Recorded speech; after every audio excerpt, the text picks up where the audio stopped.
In the beginning, God created the heavens and the earth. Now the earth was formless and empty, darkness was over the surface of the deep, and the Spirit of God was hovering over the waters. And God said, "Let there be light," and there was light. God saw that the light was good, and he separated the light from the darkness. God called the light day, and the darkness he called night.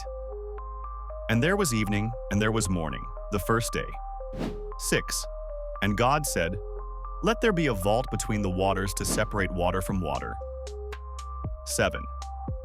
So God made the vault and separated the water under the vault from the water above it. And it was so. 8. God called the vault sky. And there was evening, and there was morning, the second day. And God said, "Let the water under the sky be gathered to one place, and let dry ground appear." And it was so. 10. God called the dry ground land, and the gathered waters he called seas. And God saw that it was good. 11. Then God said, "Let the land produce vegetation, seed-bearing plants and trees on the land that bear fruit with seed in it, according to their various kinds." And it was so. The land produced vegetation, plants bearing seed according to their kinds, and trees bearing fruit with seed in it according to their kinds. And God saw that it was good.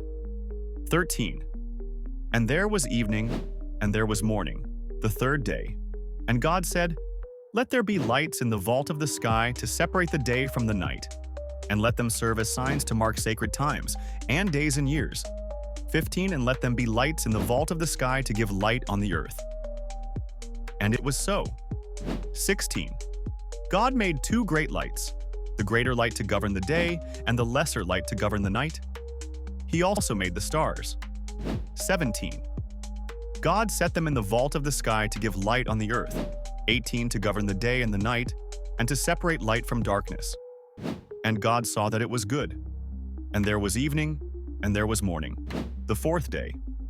And God said, "Let the water teem with living creatures, and let birds fly above the earth across the vault of the sky." 21. So God created the great creatures of the sea, and every living thing with which the water teems and that moves about in it, according to their kinds, and every winged bird according to its kind. And God saw that it was good. 22. God blessed them and said, "Be fruitful and increase in number, and fill the water in the seas, and let the birds increase on the earth." And there was evening, and there was morning, the fifth day. And God said, "Let the land produce living creatures according to their kinds, the livestock, the creatures that move along the ground, and the wild animals, each according to its kind." And it was so. God made the wild animals according to their kinds, the livestock according to their kinds, and all the creatures that move along the ground according to their kinds. And God saw that it was good. 26. Then God said, "Let us make mankind in our image, in our likeness, so that they may rule over the fish in the sea, and the birds in the sky, over the livestock, and all the wild animals, and over all the creatures that move along the ground." 27. So God created mankind in his own image. In the image of God he created them. Male and female he created them. 28. God blessed them and said to them, "Be fruitful and increase in number. Fill the earth and subdue it. Rule over the fish in the sea and the birds in the sky, and over every living creature that moves on the ground." Then God said, "I give you every seed-bearing plant on the face of the whole earth, and every tree that has fruit with seed in it. They will be yours for food.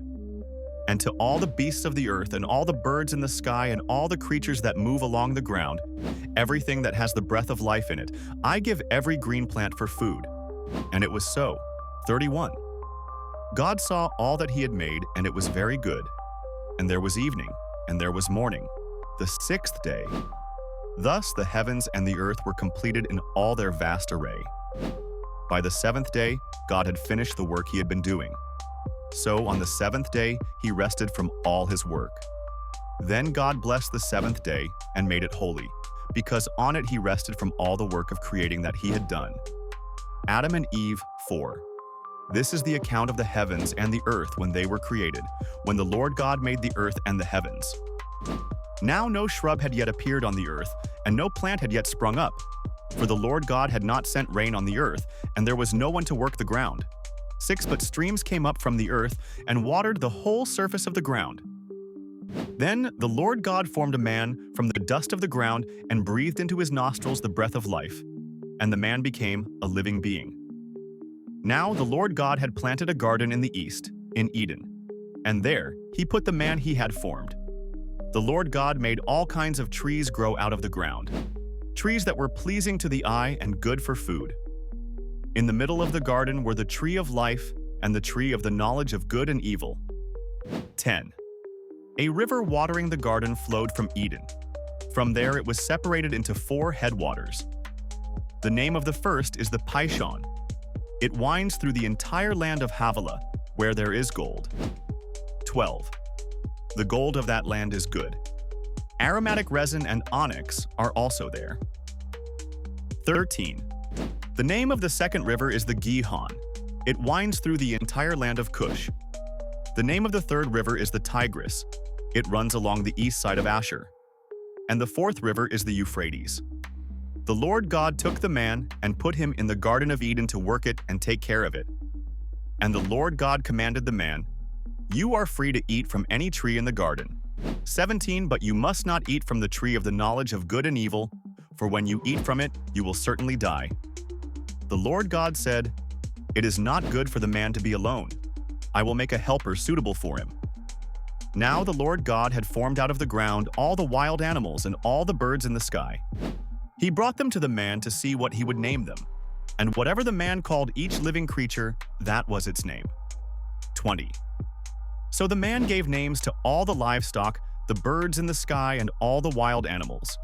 But for Adam, no suitable helper was found. So the Lord God caused the man to fall into a deep sleep, and while he was sleeping, he took one of the man's ribs and then closed up the place with flesh. Then the Lord God made a woman from the rib he had taken out of the man, and he brought her to the man. The man said, "This is now bone of my bones and flesh of my flesh. She shall be called woman, for she was taken out of man." That is why a man leaves his father and mother and is united to his wife, and they become one flesh. 25. Adam and his wife were both naked, and they felt no shame.